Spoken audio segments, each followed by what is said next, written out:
Disney is going woke and going broke once again. The film production juggernaut refused to learn from the mistakes of Bud Light and Nike, pushing ahead with their hyper-woke remake of the Disney classic Snow White. $270 million down the drain. Hollywood can't believe how bad this Snow White flop is. At the same time, the upcoming Lilo and Stitch remake is generating incredible buzz and projected to become a monster hit with just a fraction of the budget and none of the controversy that plagued Snow White from day one. The cold hard numbers paint a picture that has Disney executives losing sleep at night. Snow White limped to an opening of just $43 million in America, falling well below even the most conservative expert predictions of $45 to $55 million. Its worldwide total stalled at a disappointing $195 million. For perspective, movies of this size typically need to earn at least double their production budget just to break even after marketing costs and theater cuts. This leaves Snow White hundreds of millions in the red, a financial disaster by any measure in the entertainment business. In fact, when I was a little kid, at 5 years old, I did this little pageant, and then I want to be an actor when I grow up. My mom's like, okay, I'll put that on the paper so they can see it. 5 weeks later, there's like, here is a role for Lilo and Stitch. Meanwhile, Lilo and Stitch is rewriting the playbook on how to build anticipation without stepping into any PR minefields. The trailer racked up an astonishing 158 million views within 24 hours of release, signaling massive interest from audiences of all ages. Industry tracking suggests it could open with over $100 million during the Memorial Day weekend, which would nearly match Snow White's entire theatrical run in just 3 days. Even more concerning for Disney's leadership team, projections show Lilo and Stitch potentially finishing its global run with anywhere from $800 million to $1 billion in ticket sales. This success stems from a perfect storm of strong nostalgia, ideal seasonal timing, and remarkably positive word of mouth from early screenings. The stark contrast between the lead actresses tells an equally compelling story about audience connection. Congratulations on all the success too, Reggie. Sir. Oh, I'm so sorry.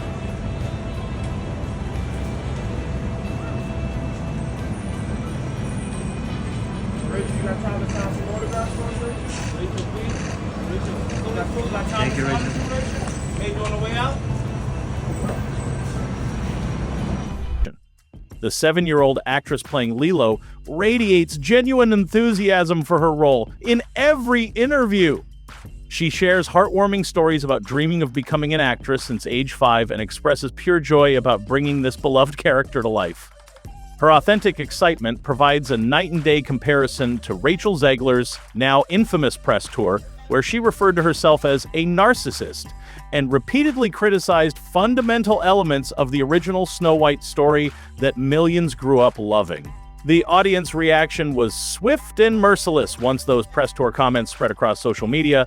Longtime Disney fans accused the production team of deliberately undermining the magic of the classic fairy tale. They felt Disney spent an astronomical budget on something that seemed designed to lecture rather than entertain. The disconnect between what audiences wanted and what Disney delivered couldn't have been more apparent from opening weekend numbers. What is your problem with Disney? Well, right now with everything. I thought, as a parent, I had kids that I would be able to put in front of the television watching a Disney movie while I was doing some work or while I was doing something else. And I thought, they're perfectly safe with Disney movies. Come to find out, they're not safe. What happens when a movie bombs this badly? Something industry insiders call shelf replacement, where theater chains literally remove a failing film from screens to make room for better performing titles. Reports indicate this humiliating process has already begun, with Snow White losing screens to Minecraft and making way for the upcoming Lilo and Stitch release. Sources close to Zegler claim this public rejection has deeply affected her, with rumors suggesting she's seeking professional support to cope with the overwhelming negative response. In a telling social media moment that quickly went viral, fans spotted Zegler riding the New York subway completely unrecognized by fellow passengers, a dramatic change from just months earlier when she traveled with security teams and handlers as Disney's next big star. To everyone who hates when I win, the winged victory came to the Louvre in pieces, and people still line up to see her. And I can only hope that despite my flaws, and despite my cracks and my breaks, and there are many of them, that at every premiere and everything I do, people will wait in line to see. The Hollywood machine reveals its strangest contradictions in what happened next. Despite leading a $270 million production to financial failure, Zegler has already secured her next starring role alongside respected actress Marissa Tomei. This apparent immunity from box office consequences has industry watchers theorizing about how the system really operates behind closed doors. Some suggest multi-film contracts were signed long before Snow White ever hit theaters, locking studios into commitments regardless of performance. Others point to a more controversial possibility that certain studios have become so invested in pushing particular messaging that box office returns have become secondary considerations in their business model. Disney's leadership team appears caught in a moment of identity crisis. CEO Bob Iger recently attempted to address mounting criticism in an interview that's now being widely shared online. Chinese audiences had other reasons for rejecting the film. Global Times, in an article titled "Cultural Disconnect Hurts Snow White Remake," said that Chinese audiences were more concerned with the film's casting choices and wondered why Disney even had to remake the 1937 classic to begin with. He claimed he doesn't really like the term woke and isn't even sure what it means, a statement many found surprising coming from the head of a company increasingly criticized for prioritizing ideological messaging over entertainment value. The uncertainty seems to have prompted internal soul-searching, with multiple industry reports indicating Disney has paused development on several planned live-action remakes, including Tangled, while executives reassess their entire approach. The contrast becomes even more striking when examining which films are thriving in the current market.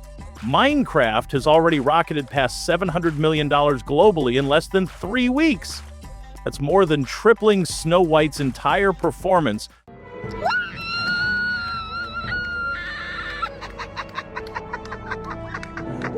By delivering straightforward entertainment without any heavy-handed messaging, industry analysts describe its runaway success using one simple, powerful word that seems increasingly rare in Hollywood boardrooms: fun. No lectures, no reimagining of beloved characters to fit current trends.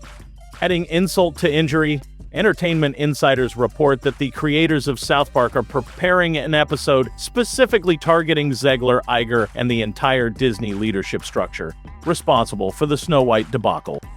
Given the animated series' history of brutal satire that pulls no punches, this could permanently cement the production's place as a cautionary tale referenced for years to come. What began as just another entry in Disney's live-action remake strategy has transformed into a potential watershed moment for the entire entertainment industry. There's a big focus on her love story with a guy who literally stalks her. Yeah. Weird. So we didn't do that this time.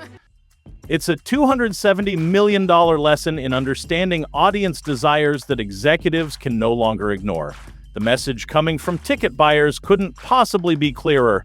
Entertainment should entertain first and foremost. When studios place messaging ahead of storytelling, character development, and respect for beloved source material, viewers are increasingly willing to vote with their wallets by staying home or choosing competitor offerings. The question now facing Disney extends far beyond one failed film or one controversial casting choice. It challenges the very foundation of a company that built a global empire on magic, wonder, and timeless storytelling. Has the House of Mouse forgotten why people fell in love with their films in the first place? As Lilo and Stitch prepares to demonstrate that Disney can still achieve massive success when they focus on genuine emotion and storytelling fundamentals. I love what you said about wanting to entertain audiences. Critics saying Disney's too woke, but you're just putting out storytelling. We are. Look, I don't really like the term woke because I think it's an umbrella term that I'm not 100% sure I even know what it means, and one could argue that sometimes it's used too liberally. That said, our primary purpose is to entertain. The ripple effects could reshape Hollywood's approach to franchise filmmaking for years to come. Other studios are closely watching this expensive lesson play out in real time, potentially adjusting their own strategies before making similar mistakes. For an industry built on understanding what audiences want, the messaging couldn't be clearer. Respect the source material that made these properties beloved in the first place. What do you think about all this? Has Hollywood finally reached a turning point where regular audience preferences will dictate content again instead of critical approval? Will Disney learn valuable lessons from this expensive mistake or double down on their current approach? And how much responsibility do actors bear when promoting films that significantly reinterpret classics beloved by millions? Share your thoughts below and tell us which upcoming Disney movie actually gets you excited to head back to theaters.